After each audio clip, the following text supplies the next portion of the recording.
સુરતમાં યોજાયેલો 66માં ગુજરાત સ્થાપના દિવસને ગૌરવતે પ્રસંગે હૃદયરોગ સારવાર ક્ષેત્રે નોંધપાત્ર યોગદાન બદલ કાર્ડિયાક સર્જન ડોક્ટર ધવલ પટનાયકે પ્રતિષ્ઠિત ગુજરાત ગરિમા એવોર્ડ એનાયત કરવામાં આવ્યો છે।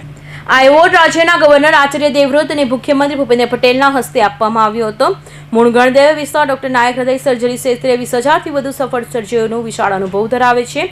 ચેન્નાઈથી કાર્ડિયાક સર્જરીમાં પ્રતિષ્ઠિત વિશેષતા પ્રાપ્ત કર્યા બાદ તેમણે ઓસ્ટ્રેલિયા અને જર્મની જેવા દેશોમાં સેવા આપી અને બાદમાં ગુજરાતમાં સ્થાયી થઈ આરોગ્ય સેવાઓને નવી દિશા આપી છે। મિનિમલી ઇન્વેસ્ટિવ હાઈ રિસ્ક હાર્ટ એલર્જ અને હાર્ટ ટ્રાન્સપ્લાન્ટ જેવી જટિલ સર્જરીઓમાં તેમનું મહત્વપૂર્ણ યોગદાન રહ્યું છે। ડોક્ટર નાયકે જણાવ્યું કે સન્માન સમગ્ર ટીમના સંયુક્ત પ્રયત્નોનું પ્રતિબંધ છે અને દર્દી કેન્દ્રિત સેવા તેમની પ્રથમ પ્રાથમિકતા છે। ગુજરાત ગરિમા એવોર્ડ દ્વારા ડોક્ટર નાયકના યોગદાનને માન્યતા મળતા આરોગ્ય ક્ષેત્રોમાં ગૌરવની લાગણી પ્રસરી છે। હું ડૉક્ટર ધવલ નાયક કાર્ડિયાક અને heart transplant surgeon Marengo CIMS hospital Ahmedabad ખાતે છેલ્લા 19 વર્ષથી પ્રેક્ટિસ કરું છું।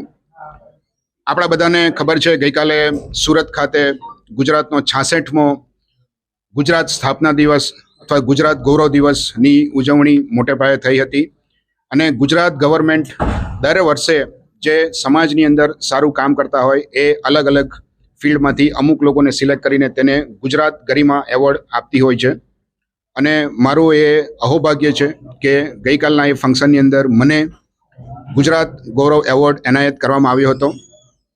હું જો સાચું કહું તો એવોર્ડ હંમેશા એક માણસનો હોતો નથી। બિંગ અ હાર્ટ સર્જન આ એવોર્ડ હું મારી આખીને આખી ટીમને સમર્પિત કરું છું। મારી ટીમના દરેક સભ્ય, દરેક સ્ટાફ, દરેક ટેકનિશિયન મિત્રો, હોસ્પિટલની અંદર રહેતા દરેક કલીગોને માટેનો આ એવોર્ડ છે। હોસ્પિટલ કે જે આટલા સારા એથિક્સ અને આટલા સારા ધારાધોરણોથી ચાલે છે અને હંમેશા પેશન્ટની સેવામાં તત્પર રહે છે એને હું આ એવોર્ડ સમર્પિત કરું છું। મારી ફેમિલી કે જે લોકો હંમેશા મારી પાછળ ને પાછળ સદાય મારા કામોની પાછળ રહેતી હોય છે તેને હું એવોર્ડ સમર્પિત કરું છું અને સાથે સાથે દરેક પેશન્ટ કે જેમને મારા પર વિશ્વાસ મૂક્યો, અમારી પાસે ટ્રીટમેન્ટ કરાવી અને એ બધાને જ આ એવોર્ડ સમર્પિત કરી છું।